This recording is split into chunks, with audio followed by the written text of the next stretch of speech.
Doctor Zakir Naik এমন একজন মানুষ যিনি তার জন্মভূমি ভারতের চেয়ে বাংলাদেশে বেশি জনপ্রিয়। জাকির নায়েকের মতো তার পিস টিভি নিয়েও এদেশের মানুষের আগ্রহ আছে। আওয়ামী লীগের আমলে বন্ধ করা পিস টিভি এখনো চালু হয়নি, তবে ২০২৪ সালের পর সে সম্ভাবনা তৈরি হয়েছে। বাংলাদেশে জাকির নায়েকের আগমনের মাধ্যমে পিস টিভি নিয়ে আরও সুখবর আসতে পারে। জাকির নায়েক অতীতে কখনোই বাংলাদেশে আসেননি, তাকে এক নজর দেখতে মুখিয়ে রয়েছেন বাংলাদেশের লাখ লাখ ধর্মপ্রাণ মুসলিম।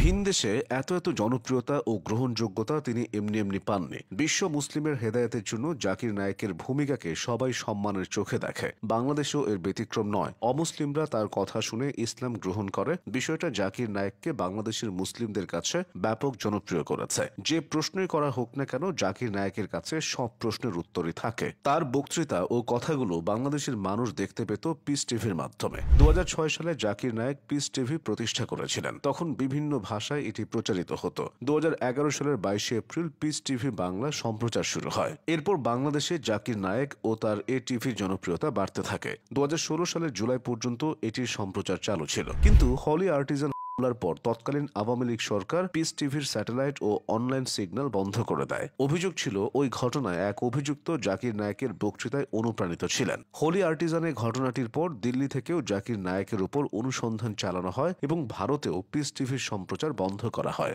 নিষিদ্ধ করা হয় তার প্রতিষ্ঠিত ইসলামিক রিসার্চ ফাউন্ডেশন। সে সময় ভারত ছাড়েন জাকির নায়েক। ভারত থেকে চলে যাওয়ার পর তিনি মালয়েশিয়ায় বসবাস শুরু করেন। মালয়েশিয়া সরকারও তাকে রাজনৈতিক আশ্রয় প্রদান করে। এরপর সৌদি আরবও জাকির নায়েককে তাদের নাগরিকত্ব দিয়েছিল, কিন্তু ২০১৬ সাল থেকে আর ভারতে ফেরা হয়নি জাকির নায়েকের। বর্তমানে তিনি মালয়েশিয়ার পুত্রজায়া এলাকায় রয়েছেন। তাকে গ্রেফতারের জন্য মালয়েশিয়া প্রশাসনের কাছে ভারত সরকারের পক্ষ থেকে আবেদনও জানানো হয়েছিল, কিন্তু ইন্টারপোল নোটিশ না জারি করার কারণে তা সম্ভব হয়নি। ভারত ও বাংলাদেশে জাকির নায়েকের পিস টিভি বন্ধ থাকলেও বিশ্বের বিভিন্ন অঞ্চলে এর কার্যক্রম চলমান। বাংলাদেশে পুনরায় এই চ্যানেল চালু করতে আইনি নোটিশ পাঠানো হয়েছে। জাকির নায়েক নিজেও বাংলাদেশের গণ অভ্যুত্থানের পর পুনরায় পিস টিভি চালু নিয়ে আশাবাদ ব্যক্ত করেছিলেন। আন্তর্জাতিক পরিমণ্ডলে বিভিন্ন ধর্ম ও বস্তুগত বিষয়ের সঙ্গে ইসলামের তুলনামূলক ব্যাখ্যা ও আলোচনার মাধ্যমে জাকির নায়েকের আজকের এই অবস্থান। এছাড়া বাইবেল, বেদ, উপনিষদ সহ বিভিন্ন ধর্মগ্রন্থের রেফারেন্স, মুখস্থ বিদ্যা,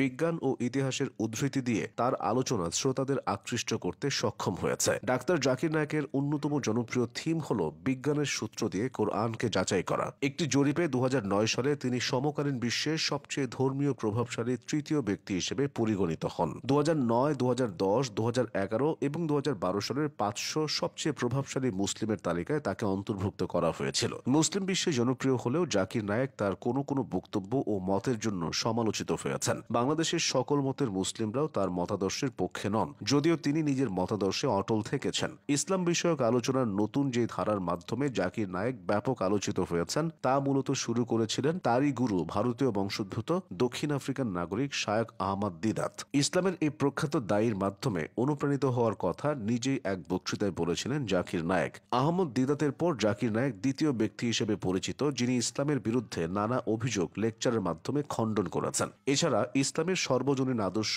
বিভিন্ন ভাষাভাষী জনগোষ্ঠীর কাছে তুলে ধরার কৃতিত্ব দেখিয়েছেন। জাকির নায়েকের এই সফলতা তাকে মুসলিম বিশ্বে আলোচিত ব্যক্তিত্বে পরিণত করেছে।